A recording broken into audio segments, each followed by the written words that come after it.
पुराने जमाने में किसी गांव में एक बूढ़ा आदमी रहता था। उसकी शादी को 20 साल हो गए थे, पर वह औलाद की दौलत से महरूम था। भगवान की कृपा से बूढ़े की औरत का पांव भारी था। नई नई चीजें खाने को उसका जी चाहता था। बूढ़ा भी अपने बिसात के मुताबिक उसे खाने की चीजें ला कर देता था। एक रोज बूढ़े की बीवी को खट्टे मीठे बेर खाने की बहुत ख्वाहिश हुई। गर्मी के मौसम में बेर कहाँ मिलते हैं, फिर भी बूढ़ा बेरों की तलाश में जंगलों में भटकता रहा। एक दिन जंगलों में इधर उधर बेर तलाश करते हुए वह एक तालाब के किनारे पहुंचा तो एक बेर की झाड़ी नजर आई। बूढ़े को बहुत खुशी हुई। वह अपने दोनों हाथों से बेर इकट्ठे करने लगा। अभी झोली भर बेर ही तोड़े थे कि एक आदमखोर मगरमच्छ ने अपना बड़ा सा मुंह पानी से ऊपर निकाला और जोर से सांस खींची। उसके सांस लेने से एक जोरदार आंधी चली और बूढ़ा कमजोरी की वजह से अपने को ना संभाल पाया और तालाब में आ गिरा। बूढ़ा अपने को संभालते हुए किनारे तक पहुंचना ही चाहता था कि मगरमच्छ ने इसके पांव ही पकड़ लिए। बूढ़ा उससे कहने लगा, भाई, खट्टे मीठे बेरों की तलाश में मेरे पांव घिस गए और फिर जब बेर मिले तो मेरे रास्ते में तू रोड़ा बनता है। तेरी यहां मक्कारी मुझ पर कोई असर नहीं करेगी। बहुत दिनों से इंसान का गोश्त खाने को नहीं मिला। तेरी करारी हड्डियों को चबाने में मुझे बहुत मजा आएगा। आज मैं तुझे खाऊंगा। मगरमच्छ ने लार टपकाते हुए कहा, क्यों? मुझे तो क्यों खाएगा? इसलिए क्योंकि तूने मुझसे बगैर इजाजत लिए मेरे बेर लिए हैं। भाई, मैं यहाँ बेर बहुत मजबूरी में ले जा रहा हूँ। मेरी बीवी की हालत कुछ ऐसी है, मैं और मेरी बीवी अब और ज्यादा इंतजार नहीं कर सकते। बूढ़े की बात सुनकर मगरमच्छ समझ गया, ओहो, अगर यहाँ बात है तो मैं तुझे नहीं खाऊंगा। तू अपनी राह ले, लेकिन मेरी एक शर्त है। क्या शर्त है? बूढ़े ने पूछा। अगर लड़का होगा तो तेरा और लड़की हुई तो मेरी। मंजूर कहकर वहां बेरों की झोली संभालते हुए चल दिया। वह अपने दिल में सोचने लगा कि मगरमच्छ उसे फिर कहाँ मिलेगा, और अगर उसके यहाँ लड़का पैदा हुआ तो फिर तो परेशानी की कोई बात ही नहीं।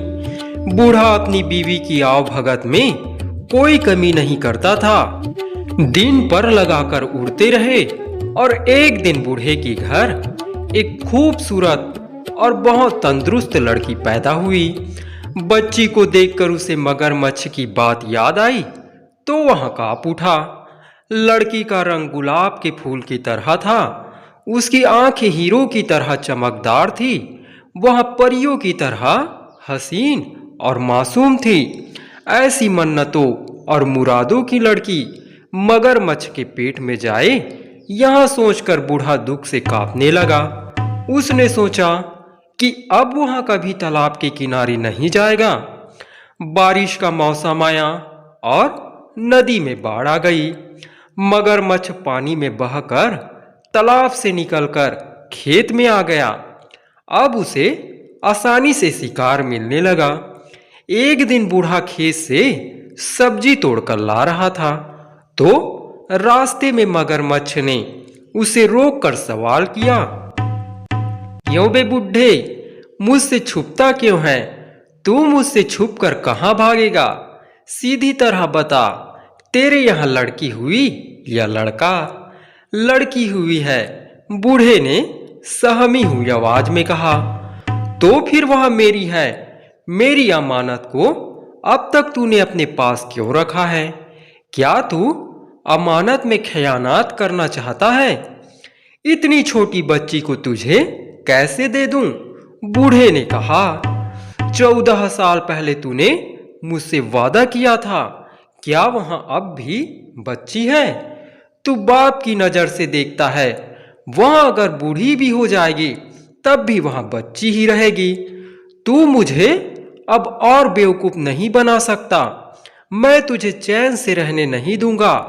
देख, अगर तूने लड़की को कल ही लाकर मुझे नहीं दिया तो मैं तुम तीनों को एक एक कर खत्म कर दूंगा। मगरमच्छ ने कहा, वह मेरी बेटी है, अपना खून तुझे मैं कैसे दे दूं? लोग क्या कहेंगे? बूढ़े ने सवाल किया। लोग क्या कहेंगे वह मैं नहीं जानता। तू क्या कहता है? वादा खिलाफी करना चाहता है? मगरमच्छ ने गुस्से से चिल्लाकर कहा, नहीं नहीं, यह बात नहीं है। मैं चाहता हूं कि मेरी बेटी को इस बात का पता ना चले। और बूढ़ा कहते कहते रुक गया। तू क्या चाहता है बोल? मगरमच्छ ने कहा, मेरी लड़की को कमल का फूल बहुत पसंद है। तू अपनी पीठ पर एक कमल का फूल रखकर तालाब के अंदर पानी के नीचे बैठे रहना। जब लड़की खुशी से इसे लेने जाएगी तो इसे तू ले जाना। मगरमच्छ को यह तरकीब पसंद आई। दूसरे दिन जब बूढ़े ने अपनी बीवी को बताया तो लड़की की मां परेशान हो गई। वह अपने आप को कोस रही थी कि क्यों उसने बेर खाने की ख्वाहिश की। आज उसकी बेटी मौत के मुंह में जा रही थी। भगवान उसे मौत क्यों नहीं देता? उसका दिल रो रहा था। लेकिन वह लड़की से कह रही थी, बेटी, कितने दिन हुए नानी के घर तू नहीं गई? वह तुझे याद कर रही है। तू आज अपने बाप के साथ नानी के घर जाएगी। 2 दिन रहकर वापस आ जाना।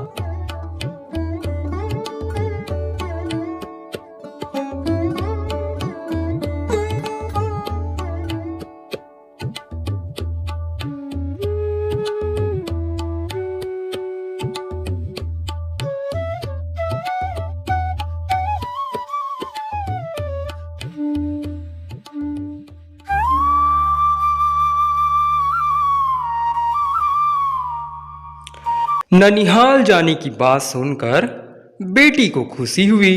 उसके लिए मामू का घर जन्नत से कुछ कम नहीं था। वहाँ की हर चीज उसे पसंद थी। वहाँ का चांद खूबसूरत था। वहाँ के फूल खूबसूरत और फल रसीले थे। नानी के घर जाने की खबर सुनकर वह खुशी से नए कपड़े पहनकर तैयार हो गई थी। बूढ़ा उसे लेकर जंगल और नाले पार करता हुआ उस तालाब के किनारे पहुंचा और बेटी को तालाब के किनारे बैठा कर बोला, बेटी तू यहां बैठी रह, मैं अभी आया। बूढ़ा चला गया लेकिन वापस नहीं आया। उधर बेटी को एक बेहद खूबसूरत कमल का फूल नजर आया। वह सोचने लगी कि इतना खूबसूरत कमल तालाब के बिल्कुल किनारे खिला है, लेकिन उसे अभी तक किसी ने हाथ नहीं लगाया। हो सकता है किसी की नजर उस पर ना पड़ी हो। बूढ़े की बेटी धीरे से पानी के अंदर गई। कमल के फूल की तरफ हाथ बढ़ाते ही कमल थोड़ा आगे खिसक गया। लड़की डरकर अपने बाप को पुकारने लगी, घुटने पानी हुआ है बाबा। कमल खिसकता जाता है। वह फिर आगे बढ़ने लगी। कमल फिर से खिसक गया। लड़की चीख कर अपने बाप को पुकारने लगी, छाती पानी हुआ है बाबा। कमल खिसकता जाता है। बाप वहां होता तो जवाब देता। उसे डर लग रहा था। वह सोच रही थी कि वापस चली जाए। उसी वक्त बड़ी बड़ी लाल आंखों वाला मगरमच्छ मुंह खोले पानी की सतह पर दिखाई दिया। बूढ़े की बेटी मगरमच्छ को सामने देखकर घबरा गई और चीखने लगी, लेकिन उसकी चीख जंगल में गूंज कर रह गई। पर उसका बाप वापस नहीं आया। मगरमच्छ उसको अपने बड़े बड़े पंजों में पकड़कर तालाब के दूसरे किनारे एक गुफा के अंदर ले गया और वहां लड़की को छोड़कर वापस आ गया। लड़की की मासूमियत और खूबसूरती को देखकर उसे खाने का इरादा इस वक्त उसने छोड़ दिया। राहगीर जो तालाब में नहाने या पानी पीने आते थे, उन्हें वहां पेट भर कर खाता और उस आदमी के पास खाने का जो सामान होता उसे लाकर इस लड़की को देता। लड़की इस गुफा में पड़ी रहती, पर मगरमच्छ के डर से वह कुछ बोलती नहीं थी। इस तरह दिन गुजरते गए। चारों तरफ इस तालाब का मगरमच्छ आदमखोर के नाम से मशहूर हो गया था। डर के मारे कोई राहगीर इस तालाब की तरफ नहीं आता था। मगरमच्छ भूख से बेकरार होने लगा। उसने तालाब की बड़ी बड़ी मछलियों को खाकर खत्म कर दिया। अब वह भूख के मारे मरने लगा। जंगल की गाय बकरी भेड़ भी वह भूख की शिद्दत में खा गया। अब उसके डर से वह कोई जानवर भी पानी पीने नहीं आता था। जब उसे जोर की भूख सताने लगी तो वह बूढ़े की बेटी के करीब आकर उसे अपनी लाल और ललचाई आंखों से घूरने लगा। बूढ़े की बेटी समझ गई कि अब उसकी बारी थी, लेकिन मगरमच्छ ने उसे उस दिन नहीं खाया। सोचने लगा कि अब उसके दांतों में धार नहीं थी, उन्हें लोहार से तेज कराने के बाद उस लड़की को खाएगा। यह सोचकर वहां लोहार के पास चला गया। इधर बूढ़े की बेटी अपनी जान बचाने की तरकीब सोचने लगी। गुफा में जितने सोने चांदी के जेवरात मगरमच्छ ने ला कर रखे थे, उसने सबको इकट्ठा किया और एक टोकरी में रखकर सूखे पत्ते और छोटी छोटी लकड़ियों से उसे ढक लिया और अपने जिस्म पर कीचड़ लेपकर अपनी सूरत एक अंधी बुढ़िया जैसी बना ली और टोकरी कमर पर लाद कर लाठी टेकते टेकते जाने लगी। जैसे ही गुफा से बाहर निकली, उसी वक्त मगरमच्छ आ गया और दहाड़ कर पूछने लगा, तू कौन है? बूढ़े की बेटी डर से कांपने लगी, लेकिन बाद में खुद को संभालते हुए कहने लगी, मैं अंधी बूढ़ी हूँ, हड्डियों की लड़ी हूँ। मेरे बदन में क्या है जो तू खाएगा? तू अपनी गुफा को जा, वहां तेरे लिए एक तंदुरुस्त लड़की मौजूद है, उसकी हड्डियां चबाने में तुझे मजा आएगा। मगरमच्छ उसे पहचान न सका। उसके मुंह में इंसानी गोश्त के मजे को सोचकर पानी आ गया और वह तेजी से गुफा के अंदर चला गया। बूढ़े की बेटी उसे छुटकारा मिलते ही घबरा कर दौड़ने लगी और घने जंगल में गुम हो गई।